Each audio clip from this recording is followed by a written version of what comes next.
தீராத கடன் தீர்க்கும் முருகனின் வெற்றிவேல் வழிபாடு டி ஒன்று ச பலன் தரும். பணப்பிரச்சனை அடியோடு மறைய செவ்வாய்க்கிழமை இதை செய்யுங்கள். வெற்றிவேல் முருகனுக்கு அரோகரா. வாழ்க்கையில் எவ்வளோ உழைத்தாலும் கையில் பணம் தங்கவில்லையா? வாங்கிய கடனை அடைக்க முடியாமல் மன உளைச்சலில் இருக்கிறீர்களா?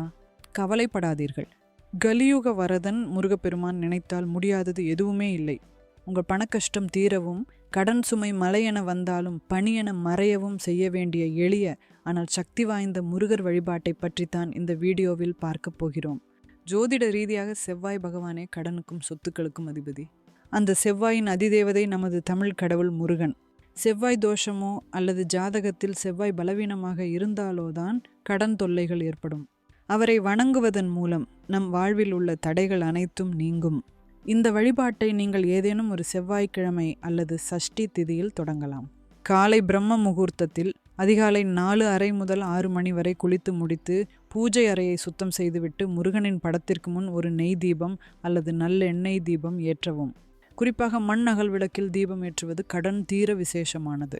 முருகனுக்கு உகந்த செவ்வரளி பூக்கள் அல்லது சிவப்பு நிற மலர்களால் அர்ச்சனை செய்வது நல்லது. முக்கியமாக சாமி கும்பிடும்போது ஓம் சரவணபவ மற்றும் ருண விமோசன முருகா போற்றி என்ற மந்திரத்தை 108 முறை சொல்லவும். கடன் தீர மிக முக்கியமான ஒன்று மிளகு தீபம். ஒரு சிறிய துணியில் 6 மிளகுகளை வைத்து முடிச்சாக கட்டி அதை அகல் விளக்கில் உள்ள எண்ணெய்க்குள் வைத்து தீபம் ஏற்றினால் தீராத கடன் தீரும் என்பது ஐதீகம். இதை தொடர்ந்து 6 செவ்வாய்க்கிழமைகள் செய்து வாருங்கள். திருச்செந்தூர் கந்தர் சஷ்டி கவசம் அல்லது கந்தர் அலங்காரம் பாடல்களை பாடுங்கள். குறிப்பாக அருணகிரிநாதர் அருளிய சத்ரு சம்ஹார திருச்சதி பாராயணம் செய்வது எதிர்ப்புகளையும் கடன் தொல்லைகளையும் நீக்கும். பக்தி மட்டுமே போதாது, முறையான திட்டமிடலும் உழைப்பும் அவசியம். முருகனின் அருளோடு உங்கள் முயற்சியும் சேரும்போது நிச்சயம் உங்கள் கடன் பிரச்சனை தீரும். இந்த தகவல் உங்களுக்கு பயனுள்ளதாக இருந்தால் உங்கள் நண்பர்களுக்கும் பகிருங்கள். மறக்காம நம்ம சேனலை சப்ஸ்கிரைப் பண்ணுங்க. வெற்றிவேல் முருகனுக்கு அரோகரா.